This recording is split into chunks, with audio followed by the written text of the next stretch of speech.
Dear aspirants, welcome to PPS academy.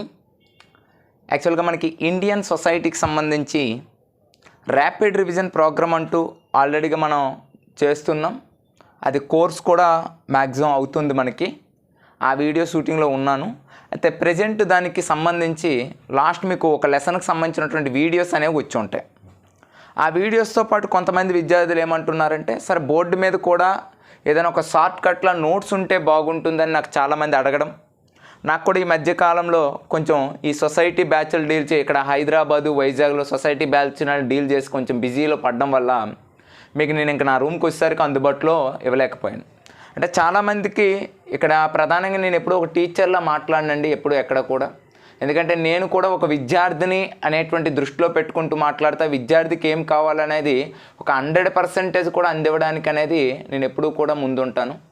కాబట్టి ఇలాంటి సందర్భంలో నేను చాలా దగ్గరికి వెళ్ళి సొసైటీ అనేది డీల్ చేసేటప్పుడు వాళ్ళు ప్రధానంగా అడిగినటువంటి మొట్టమొదటి ప్రశ్న ఏంటంటే, మీరు చెప్పి వెళ్ళిపోతున్నారు, ఓకే కరెక్ట్, మీ వరకు మీ సిలబస్ క్లోజ్ చేస్తున్నారు, మేము ఈ యొక్క సొసైటీ అనేటువంటి సిలబస్ అనేది గుర్తుపెట్టుకోవాలంటే కష్టమవుతుంది సార్ అని ఇలా ఒకరు కాదు ఇద్దరు కాదు నెంబర్ ఆఫ్ టైమ్స్ అనేది ఫోన్ కాల్స్ రావడం కానీ, లేకపోతే మిగతా ఎక్కడికి వెళ్ళిన విద్యార్థులు అనేది ఈ యొక్క మాట అనడం వల్ల దీని గురించి మనం ఏం చేయగలం అనేటువంటి ఒక ఉద్దేశంతో ప్రధానంగా నేను తెచ్చినటువంటి ఒక ప్రోగ్రామ్ ఏంటి అంటే ఈ యొక్క ర్యాపిడ్ రివిజన్ ప్రోగ్రామ్. అంటే ఇదేమి కొత్తదేమీ కాదు మనకి. టోటల్గా ఆల్రెడీగా మనకి ఇది టోటల్గా ఎంతోమంది వ్యక్తులనే చేస్తుంటారు. అయితే నా లెసన్కు ఉండేటువంటి స్పెషాలిటీ అనేది మీరు ఆఫ్లైన్లో వింటే తెలుస్తుంది. అంటే నేను ఉదయం 9 నుండి ఈవెన్ 1 వరకు అనేది క్లాస్ తీసుకునేటప్పుడు 12:40 కల్లా నా క్లాస్ కంప్లీట్ అయిపోతుంది. ఏదైతే మార్నింగ్ 9 నుండి 1 వరకు 12:40 వరకు చెప్పానో అది మొత్తాన్ని 20 మినిట్స్లో రివిజన్ ఇస్తాను మళ్ళీ టోటల్గా. అలా మొత్తాన్ని కూడా ఏ ఒక్క పాయింట్ కూడా మిస్ అవ్వకుండా రివిజన్ అనేది ఇవ్వడం జరుగుతుంది. ఆఫ్లైన్ స్టూడెంట్లకు ఆల్రెడీ తెలుసు నా సంగతి. నేను మ్యాక్సిమం డీల్ చేసేది పాలిటీ అండ్ సొసైటీ కాబట్టి ఆల్రెడీ నా పాలిటీ వీడియోలు కూడా ప్రీవియస్లో చూస్తుంటే మీకు ర్యాపిడ్ రివిజన్ కూడా అంటే ఏంటో తెలుస్తుంది. లాస్ట్ 2 మినిట్స్ 1 మినిట్ రివిజన్ ఇస్తూ ఉంటాను. అయితే ఆ పాయింట్ ఆఫ్ వ్యూలోనే ఇక్కడ ఇండియన్ సొసైటీకి సంబంధించి ఆల్రెడీగా మీకు 2 వీడియోస్ అనేవి చేశాను. అలాగా నేను కూర్చునేటువంటి సందర్భంలో బయట ఎక్కడున్నా ఇక విద్యార్థులు అనేది ర్యాపిడ్ రివిజన్ వీడియోలు అనేవి అనౌన్స్మెంట్ చేసిన తర్వాత చాలా మీకు ఆల్రెడీగా 2 వీడియోలు చేశాను ఫస్ట్ లెసన్ మీద. అయితే దానికి సంబంధించి మళ్ళీ వాళ్ళ సందేహం ఏంటంటే, ఇది గుర్తుపెట్టుకోవడానికి ఏదైనా షార్ట్లో నోట్స్ ఏమైనా ఉందా అంటే దాన్ని మళ్ళీ ఈ విధంగా డిజైన్ చేశాను. మీకు ఒక 10 or 15 మినిట్స్ ఈ వీడియో మీద మీరు ఏం చేస్తారంటే మీ యొక్క టైంని స్పెండ్ చేస్తే ఆటోమేటిక్గా ఏమవుతుందంటే మొదటి లెసన్కి సంబంధించినటువంటి ఇంపార్టెంట్ ఇన్ఫర్మేషన్ మొత్తం కూడా మీకు కంప్లీట్ అయిపోతుంది. ఆల్రెడీగా మీరు విన్నారు ఇంతకు ముందర ఆ 2 వీడియోస్లో ఉండేటువంటి ప్రధానమైన అంశం విన్నారు. ఇక్కడ జస్ట్ నోట్స్ ఎలా రాసుకోవాలి, షార్ట్ నోట్స్ ఎలా రాసుకోవాలి అనేటువంటి ఒక ప్రధానమైనటువంటి ఉద్దేశంతో ఈ వీడియో చేస్తున్నాను నేను ఇక్కడ. మరి ఈ వీడియోలో ప్రధానంగా చూసుకుంటే ఇండియన్ సొసైటీ అంటున్నాం మనం. యాక్చువల్గా ఇంట్రడక్షన్, రెండోది హిస్టరీ, మూడోది ఏంటంటే silent features of Indian society ఏదైతే ఉందో ఈ మూడింటిని అనేది ఇక్కడ మనకు ఫస్ట్ లెసన్లో చెప్తారు. యాక్చువల్గా సొసైటీ అనేటువంటి సిలబస్ ఏదైతే ఉందో ఈ సొసైటీ అనేటువంటి సిలబస్ లేదా సొసైటీ లేదా సోషియాలజీ అనేటువంటి సిలబస్ అనేది ఒక ఇండిపెండెంట్ సిలబస్గా లేదు మనకి. ఇండిపెండెంట్ సిలబస్గా ఎప్పుడు వచ్చింది మనకి 19th సెంచరీలో అనేది రావడం జరిగింది. మరి 19th సెంచరీ కంటే ముందు అంటే 19వ శతాబ్దానికంటే ముందు ఈ సోషియాలజీ అనేటువంటి సిలబస్ అనేది ఒక సామాజిక తత్వశాస్త్రము, మీకు అక్కడ కనిపిస్తుంది సోషల్ ఫిలాసఫీ అనేటువంటి పదం కనిపిస్తుంది. Second one philosophy of history అంటే ఒక చరిత్ర తత్వశాస్త్రంలో, ఒక భౌతిక శాస్త్రంలో అంటే ఒక చరిత్ర తత్వశాస్త్రంలో ఒక భౌతిక శాస్త్రంలో అనేది సంలీనముగా ఉండేది. అంటే అందులో అంతర్గతంగా కలిసి ఉండేది ఈ సోషియాలజీ అనేది ఈ మూడిట్లో కూడా. కానీ 19వ శతాబ్దంలో మొట్టమొదటిసారిగా ఏమైందంటే ఈ సోషియాలజీ అనేటువంటి సిలబస్ అనేది ప్రధానంగా వేరు చేసి చూడడం ప్రారంభించారు. అలా సోషియాలజీ అనేది మొట్టమొదటిసారిగా ఒక ఇండిపెండెంట్ సిలబస్గా ఎప్పుడు వచ్చిందంటే మనకి 19th సెంచరీ 19వ శతాబ్దంలో రావటం జరిగింది అని గుర్తుపెట్టుకోండి. నెక్స్ట్ వన్ చూసుకుంటే మరి ఇటువంటి సోషియాలజీ అనే పదానికి మూల పదాలు ఏంటి? మనకి మూల పదాలు ఏంటంటే ఒకటి లాటిన్ వర్డ్, 2 గ్రీక్ వర్డ్. అంటే లాటిన్ వర్డ్లో ఉండేటువంటి సోషియోస్ అనేటువంటి పదం, లోగోస్ అనేటువంటి గ్రీకు పదాల నుండి ప్రధానంగా ఆవిర్భవించింది ఏంటంటే సోషియాలజీ అనే పదం. మరి సోషియోస్ అంటే ఏంటి అంటే మిత్రుడు అని, కామ్రేడ్ అని, సోదరుడు అని ఇటువంటి మీనింగ్ అనేది రావడం జరుగుతుంది. అలా మనకి సోషియాలజీ అనేది లాటిన్ అండ్ గ్రీక్ పదాల నుండి అనేది రావటం జరిగింది. మనం గతంలో చెప్పుకున్నాం, అయితే కూర్చొని మీకు చెప్పాను, ఇప్పుడు నోట్స్ అనేది డిక్టేట్ చేస్తున్నాను అంతే. మరి ఇటువంటి సోషియాలజీని మొట్టమొదటిసారిగా ఇంట్రడ్యూస్ చేసిన వ్యక్తి ఎవరంటే మీకు తెలిసిందే, అగస్ట్ కాంటే. ఫ్రాన్స్ కంట్రీకి చెందినటువంటి అగస్ట్ కాంటే అనేది 1838 1838వ సంవత్సరంలో మొట్టమొదటిసారిగా ఇంట్రడ్యూస్ చేశారు. ఎప్పుడైతే ఇంట్రడ్యూస్ చేశారో ఇతన్ని ఏమంటామంటే ఫాదర్ ఆఫ్ వరల్డ్ సోషియాలజీ అని పిలవడం జరుగుతుంది. అంటే ప్రపంచ సోషియాలజీకే ఒక పితామహుడుగా ఎవరిని పిలుస్తారంటే అగస్ట్ కాంటేని పిలుస్తారు. మరి అతను ప్రధానంగా సోషియాలజీని దేని ద్వారా ఇంట్రడ్యూస్ చేశారు, ఏ పుస్తకాల ద్వారా ఇంట్రడ్యూస్ చేశారంటే the course of positive philosophy అనేటువంటి ఒక గ్రంథం, అదేవిధంగా ఏ జనరల్ వ్యూ ఆఫ్ పాజిటివిజం అనేటువంటి ఈ 2 గ్రంథాల ద్వారా సోషియాలజీ అనేటువంటి పదాన్ని అగస్ట్ కాంటే 1838లో ఫ్రాన్స్ దేశానికి చెందినటువంటి వ్యక్తి ఇంట్రడ్యూస్ చేయడం జరిగింది. మరి అలా మనం చెప్పుకున్నాం ఏంటి, ప్రపంచంలో ఉండేటువంటి సమాజ శాస్త్రం అనేది ఆ వ్యక్తి అనేది ఇంట్రడ్యూస్ చేశారండి. మరి భారతదేశానికి కూడా ఒక సమాజం అనేది ఉంది కదా, భారతదేశ సమాజం ఎప్పటికప్పుడు మారుతూ వస్తుంది కదా. సింధు నాగరికత కాలంలో ఉండే సమాజం మనకి మధ్యయుగ భారతదేశంలో లేదుగా, మధ్యయుగ భారతదేశంలో ఉండే సమాజం ఆధునిక భారతదేశంలో లేదుగా, ఆధునిక భారతదేశంలో ఉండే సమాజం ఈరోజు అనేది ఉందా అంటే భారతదేశ సమాజంలో వివిధమైనటువంటి రాజ్యాలు అనేవి పరిపాలించిన తర్వాత ఆ రాజ్యానికి అనుగుణంగా ఆ సమాజాన్ని అనేది మార్చుకోవడం జరిగింది. మరి అటువంటి భారతదేశ సమాజం గురించి మొట్టమొదటిసారిగా అధ్యయనం చేసినటువంటి వ్యక్తి ఎవరంటే మనకి గోవింద్ సదాశివ్ గార్యే అనేటువంటి వ్యక్తి మొట్టమొదటిసారిగా అధ్యయనం చేయడం జరిగింది. జిఎస్ గార్యే అనేసి అంటాం. ఇలా భారతదేశ సమాజం గురించి ఇతను అధ్యయనం చేయడం వల్ల ఇతన్ని ఏమంటామంటే ఫాదర్ ఆఫ్ ఇండియన్ సోషియాలజీ అని పిలవడం జరుగుతుంది. అంటే భారతదేశ సమాజ శాస్త్ర పితామహుడు అని ఎవరిని పిలుస్తామంటే జిఎస్ గార్యే. ఇతను కూడా ప్రధానంగా 2 గ్రంథాలు అనేది రచించారు. ఒకటి ఏంటంటే క్యాస్ట్ రేస్ ఇన్ ఇండియా అనేటువంటి ఒక గ్రంథాన్ని, అదేవిధంగా క్యాస్ట్ క్లాస్ అండ్ ఆక్యుపేషన్ అనేటువంటి ఒక గ్రంథాన్ని. ఈ 2 గ్రంథాలు ఇక్కడ మనకేంటి ప్రీవియస్లో ప్రశ్న అనేది రావడం జరిగింది. జిఎస్ గార్యే యొక్క గ్రంథాల గురించి ప్రీవియస్లో మనకి ప్రశ్న అడిగారు మనకి. కాబట్టి ఇక్కడ మనకి క్యాస్ట్ రేస్ ఇన్ ఇండియా అనే గ్రంథం ఎవరిది అని అడిగారు. ఎవరిది మనకి జిఎస్ గార్యే. అదేవిధంగా క్యాస్ట్ క్లాస్ అండ్ ఆక్యుపేషన్ అనేటువంటి గ్రంథం కూడా ఎవరిదంటే జిఎస్ గార్యే. ఇక నెక్స్ట్ వన్, ఈ సమాజము అనేది మొట్టమొదటిసారిగా ఏ ఖండంలో ఆవిర్భవించిందని అడుగుతాడు. టోటల్గా మీకు తెలిసిందే కాంటినెంట్స్ అనేవి ఉంటాయి మనకు, ఆసియా కాంటినెంట్, ఆఫ్రికా కాంటినెంట్, అదేవిధంగా నార్త్ అమెరికా, సౌత్ అమెరికా అనేసి ఉంటాయి కదా. ఇటువంటి కాంటినెంట్లో ఫస్ట్ ఏ కాంటినెంట్లో అనేది మొట్టమొదటిసారిగా అనేది ఆవిర్భవించిందంటే యూరోపియన్ కాంటినెంట్, అంటే ఐరోపా ఖండంలో మొట్టమొదటిసారిగా ఈ సమాజము అనేది ఇలా ఉంటుంది, సమాజ శాస్త్రము అనేది ఒకటి ఉంటుందని మొట్టమొదటిసారిగా యూరోప్లో అనేది ఆవిర్భవించడం జరిగింది. అంటే సమాజ శాస్త్రం మొట్టమొదటిసారిగా ఏ ఖండంలో ఆవిర్భవించిందంటే యూరోప్ ఖండం, ఏ దేశంలో ఆవిర్భవించిందంటే అమెరికా దేశంలో ఆవిర్భవించడం జరిగిందని గుర్తుపెట్టుకోవాలి. ఏ ఖండము అంటే యూరోపియన్ కంట్రీ, అదేవిధంగా ఏ దేశము అంటే అమెరికా. ఇక్కడితో మనకి ఏంటంటే ఈ యొక్క ఇంట్రడక్షన్ ఏదైతే ఉందో ఆ ఇంట్రడక్షన్ అనేది కంప్లీట్ అయిపోయింది.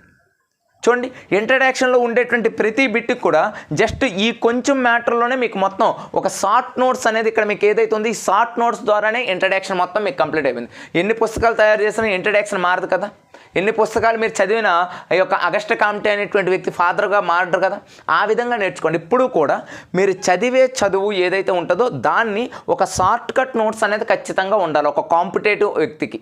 ఓకేనా. రెండోది ఏంటి మనకి డెఫినేషన్స్ మనకి ఆక్స్ఫర్డ్ డిక్షనరీ ప్రకారంగా మార్షల్ జోన్స్ మరియు ఫెయిర్ చైల్డ్, అదేవిధంగా మెకైవర్ అనేటువంటి వ్యక్తులు వీళ్ళు ప్రధానంగా సొసైటీకి అనేది డెఫినేషన్స్ అనేది ఇవ్వడం జరిగింది. ఒక వ్యక్తి ఏమంటాడు, మానవుడికి పరిసరాలకి మధ్య ఉండేటువంటి సంబంధాన్నే సమాజము అని అంటారు. ఒక వ్యక్తి ఏమంటాడు, మానవుడు అనేటువంటి వ్యక్తి పరిసరాలతోనూ ఇతర వ్యక్తుల యొక్క సమూహాన్ని ఏమంటారంటే సమాజము అని అంటారు. సమాజం యొక్క అల్లికలనే అంటే సమాజంలో ఒక వ్యక్తి యొక్క ఏర్పరచుకునే సంబంధాలనే సమాజ శాస్త్రము అని అంటారు. ఇలా రకరకాల డెఫినేషన్స్ అనేవి ప్రధానంగా మనకు కొంతమంది వ్యక్తులు ఇవ్వడం జరిగింది.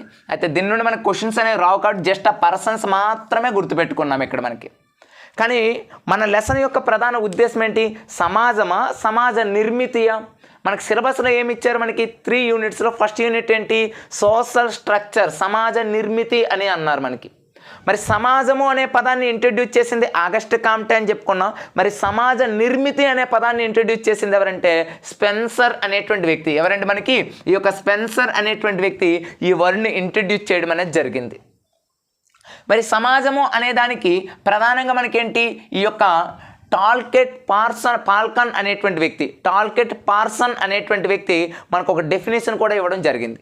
ప్రజల యొక్క సమూహం ఏదైతే ఉంటుందో ఆ సమూహం ద్వారా అభివృద్ధి చెందినటువంటి సమాజమే సమాజ నిర్మితి అని టాల్కెట్ పార్సన్ అనేటువంటి వ్యక్తి అనేది మనకి డెఫినేషన్ ఇచ్చారు. ఈ పదాన్ని ఇంట్రడ్యూస్ చేసింది గుర్తుపెట్టుకోండి, స్పెన్సర్ అని గుర్తుపెట్టుకోవాలి.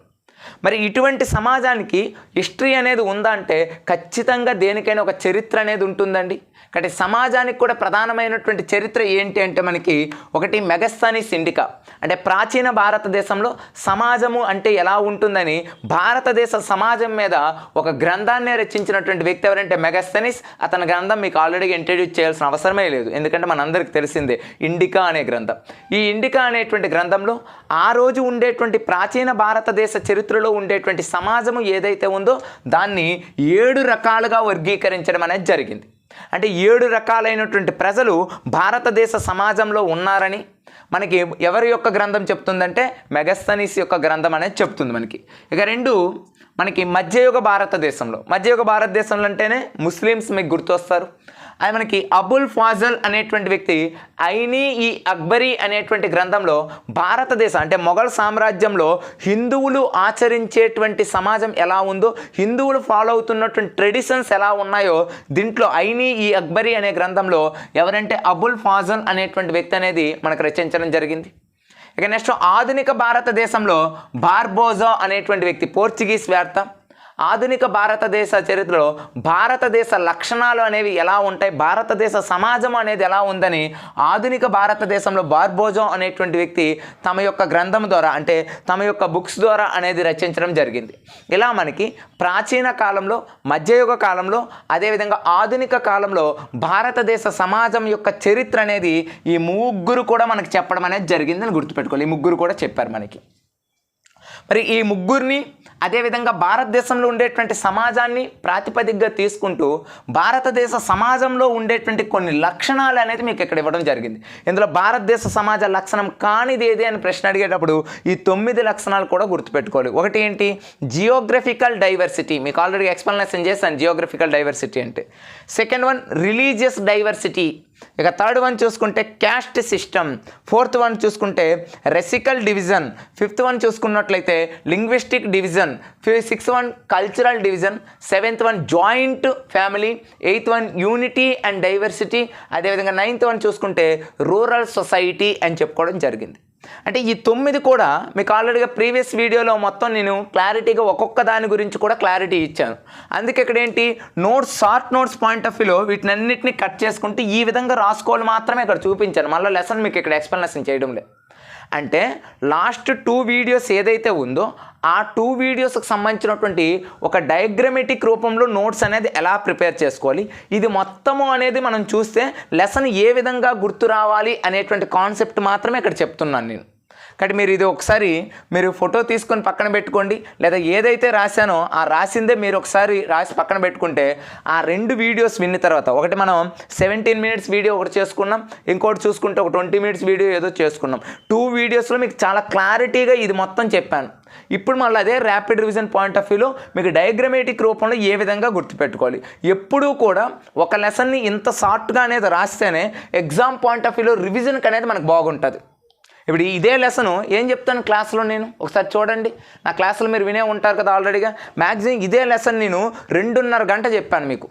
అంటే ఉదయం 9కి మొదలు పెడితే 11:30 వరకు అనేది చెప్పిన తర్వాత బ్రేక్ ఇచ్చాను. అంటే 2.5 గంటలు పట్టింది సొసైటీ యొక్క ఇంట్రడక్షనే మనం చెప్పుకోవడానికి. కానీ ఇప్పుడు మనకి 2 నిమిషాలే పడుతుంది టోటల్గా. అంటే ఇక్కడ దీని ప్రధాన ఉద్దేశం ఏంటంటే చెప్పిన లెసన్ మొత్తం ఎక్స్ప్లెనేషన్ చేస్తే మళ్ళీ 2.5 గంటలు అవుతుంది, అది ఓవరాల్గా అది కాదు ఇక్కడ మీకు. ఇక్కడ ఒక షార్ట్ వెర్షన్లో ర్యాపిడ్ రివిజన్ పాయింట్ ఆఫ్ వ్యూలో, ఎగ్జామ్ పాయింట్ ఆఫ్ వ్యూలో మనం గుర్తుండాలంటే మనం ఏం చేయాలి అని అడిగేదానికి చాలామంది విద్యార్థులకి ఇదే నా ఆన్సర్ టోటల్గా. ఇలా మనం షార్ట్ రూపంలో నోట్స్ అనేది రాసి పెట్టుకుంటేనే ఖచ్చితంగా మనకి ఎగ్జామ్ పాయింట్ ఆఫ్ వ్యూ అడుగుతారు. ఇందులో మనకి చూడండి ప్రీవియస్ క్వశ్చన్స్ ఈ ఏరియా నుండి వచ్చింది ఒక ప్రీవియస్ క్వశ్చన్ మనకి ఇక్కడ. భారతదేశంలో ఎక్కువగా ఏ భాషకు సంబంధించినటువంటి వర్గం అనేది ఉంది అన్నారు. ఇండో ఆరియన్ భాషా వర్గం అనేది ఉంది అనేది దాని ఆప్షన్ మనకి టోటల్గా. ఇది మనకి ప్రీవియస్ ప్రశ్న. అదేవిధంగా భారతదేశంలో ఇది మనకి అడిగారు, మనకి యూనిటీ అండ్ డైవర్సిటీ అంటున్నాం. అంటే తెలుగు మీడియంలో భిన్నత్వంలో ఏకత్వం అని చదువుకుంటాం కదా. భిన్నత్వంలో ఏకత్వం అనే పదాన్ని భారతదేశంలో మొట్టమొదటిసారిగా యూజ్ చేసిన వ్యక్తి ఎవరు అని అడిగారు మనకి. ఆ పదాన్ని ఉపయోగించిన వ్యక్తి ఎవరన్నారు? ఎవరండి? నెహ్రూ ఏంటి మనకి ఒక గ్రంథం అనేది ఉంటుంది మనకి, డిస్కవరీ ఆఫ్ ఇండియా అనేటువంటి గ్రంథం అనేది ఒకటి ఉంటుంది. ఆ గ్రంథంలో నెహ్రూ గారు మొట్టమొదటిసారిగా ఈ పదాన్ని భిన్నత్వంలో ఏకత్వం అనే పదాన్ని ఉపయోగించారు. అలా ఉపయోగించడం వల్ల ఈరోజు దేశంలో చూసుకున్నట్లయితే భిన్న మతాలు, భిన్న కులాలు, భిన్న భాషలు మాట్లాడిన మనమందరం కూడా భారతీయులమే అనేటువంటిది చాటి చెప్పుకుంటున్నాం. మరి ఈ దాన్ని మొట్టమొదటిసారిగా ఉపయోగించిన వ్యక్తి ఎవరని ప్రీవియస్లో ప్రశ్న మళ్ళా మనకి ఇక్కడ టోటల్గా. ఇక మీకు ఇవి కామన్ క్వశ్చన్స్ ఏంటి? Father of Indian sociology father ఎవరు, వరల్డ్ సోషియాలజీ ఫాదర్ ఎవరు అనేది కామన్ క్వశ్చన్. ఇవన్నీ మీకు తెలిసిందే టోటల్గా. కాబట్టి ఇక్కడ నేను మీకు లెసన్ చెప్పడం నా ప్రధాన ఉద్దేశం కాదు. రివిజన్ ఎలా ఉంటుంది అంటే ఎలా చేసుకోవాలి రివిజన్స్. కాబట్టి ఈ వీడియో మీకు ఎందుకు ఇవ్వడం జరిగిందంటే ఇంతకుముందు 2 వీడియోలు చేసినప్పటికీ నోట్స్ ఎలా రాసుకోవాలని చూపించడం కోసం మాత్రమే ఈ వీడియో. ఇలా మనకి ఇండియన్ సొసైటీకి సంబంధించినటువంటి ర్యాపిడ్ రివిజన్స్ క్లాసెస్ అనేవి, ర్యాపిడ్ రివిజన్ క్లాసెస్ అండి. ఆల్రెడీగా షూటింగ్ అవుతుంది మనకి టోటల్గా. ఇప్పుడు ప్రజెంట్ షూటింగ్లోనే ఉంటున్నాం మేము. మీకు తెలిసిందే టోటల్గా మనం ఇక్కడ పగలనేది మీకు తెలిసిందే కాలేజ్ అవుట్ అకాడమీని నేను కవర్ చేసుకోవాలి, ఇటు కాంపిటేటివ్ని కవర్ చేయాలి. నాకు ఉండే సమయం 24 గంటలే. అలాగన్నట్టు నేను కూడా ఎర్లీ మార్నింగ్ 6 నుండే నా క్లాసులు అనేవి స్టార్ట్ అయిపోతుంటాయి కాలేజెస్లో కానీ లేదా కాంపిటేటివ్లో కానీ.